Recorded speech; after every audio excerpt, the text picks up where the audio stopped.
매일 아침 그 무거운 몸을 이끌고 나서는 출근길 있잖아요. 그리고 그 엑셀 칸을 기계적으로 채우고 무의미해 보이는 이메일에 답장하는 일. 네, 정말 지치고 피곤하죠. 맞아요. 그게 마치 도무지 무슨 그림인지 완성될 것 같지 않은 퍼즐 조각처럼 느껴진 적 있으신가요? 여러분도 아마 그러실 텐데요. 네, 정말 무의미해 보인단 말이죠. 그런데 오늘 저희가 이 자료들을 아주 깊이 있게 파헤쳐 볼 건데요.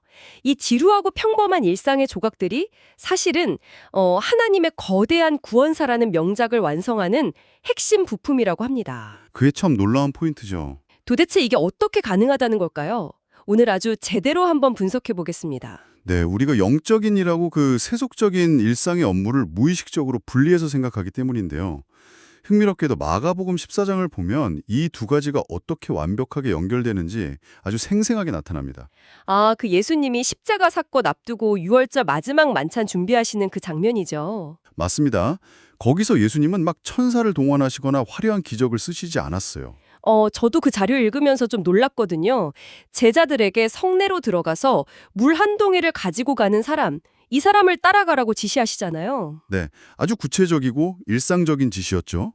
솔직히 인류 구원의 클라이맥스인데 뭔가 막 웅장한 오케스트라 배경음악이 깔려야 할 것 같잖아요. 너무 평범하고 약간 초라한 방식 아닌가요? 바로 그 평범함이 핵심입니다. 당시 물동이를 지고 가는 건 흔하디 흔한, 그러니까 가장 고단하고 누구의 눈에도 띄지 않는 하루의 노동이었거든요. 네, 진짜 그냥 일상 중의 일상이었네요. 하지만 예수님은 그 무명의 누군가가 묵묵히 수행하는 사소한 움직임을 성만찬의 처소로 안내하는 이정표로 쓰셨어요.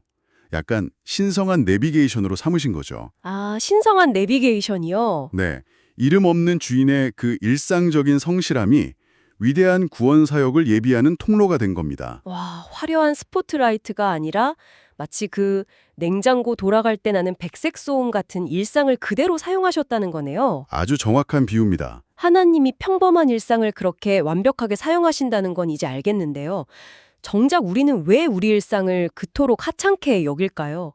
솔직히 저부터도 교회에서 하는 봉사는 거룩한 사역이고 회사에서 막 영수증 처리하는 건 세속적인 밥벌이? 이렇게 은연중에 나누거든요. 그게 다 이유가 있습니다. 창조, 타락, 구속이라는 틀로 보면 아주 명확해지는데요.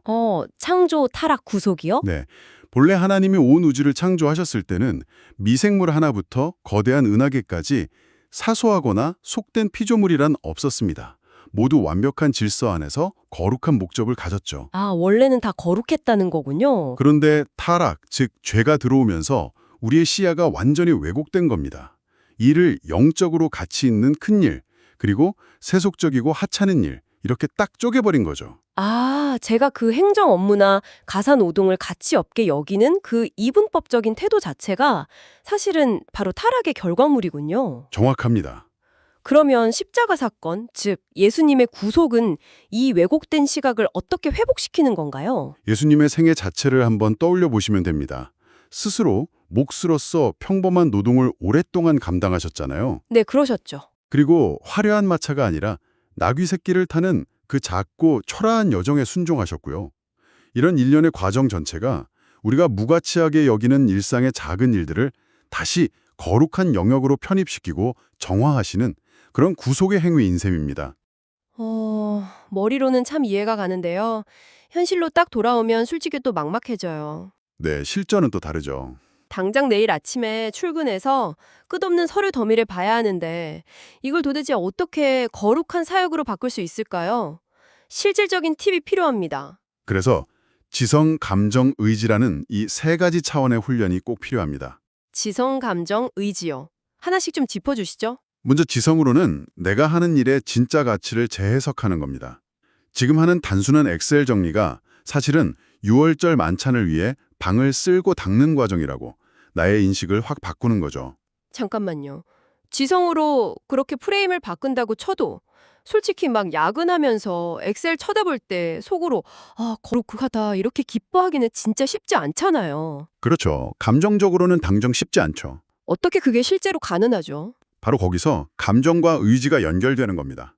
지성을 통해서 이 일이 누군가를 돕고 보이지 않는 질서를 세우는 과정임을 깨닫게 되면요. 네. 화려한 무대가 아닌 사무실 구석에서도 의미를 발견하게 되거든요. 이게 곧 일에 대한 스트레스를 줄이고 묘한 보람, 즉 감정의 변화를 만들어냅니다. 아, 인식이 바뀌면 감정도 따라온다? 맞습니다. 그리고 이 긍정적인 감정은 그냥 대충 덮어두고 싶던 유혹을 이겨내게 만들죠. 끝까지 세밀하고 꼼꼼하게 일을 처리해내는 영적인 끈기, 바로 의지로 이어지게 되는 겁니다.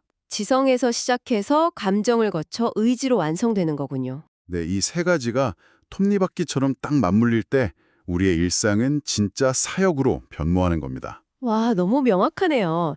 여러분, 오늘 하루 종일 짜증내며 미뤄둔 그 지루한 업무가 사실은 누군가를 살릴 위대한 하나님의 계획을 위해 당신만이 들 수 있는 불똥이라면 어떨까요? 정말 놀라운 생각의 전환이죠. 이 도발적인 질문이 여러분의 매일 출근길을 전혀 다른 풍경으로 만들어줄 것 같습니다.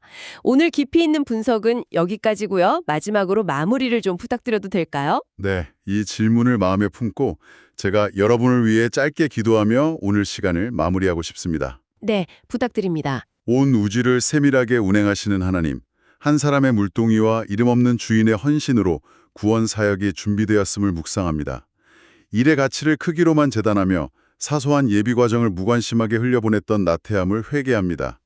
오늘 제게 주어진 작은 실무와 반복되는 일상마저도 거대한 계획을 이루는 성스러운 예배의 도구임을 믿게 하소서.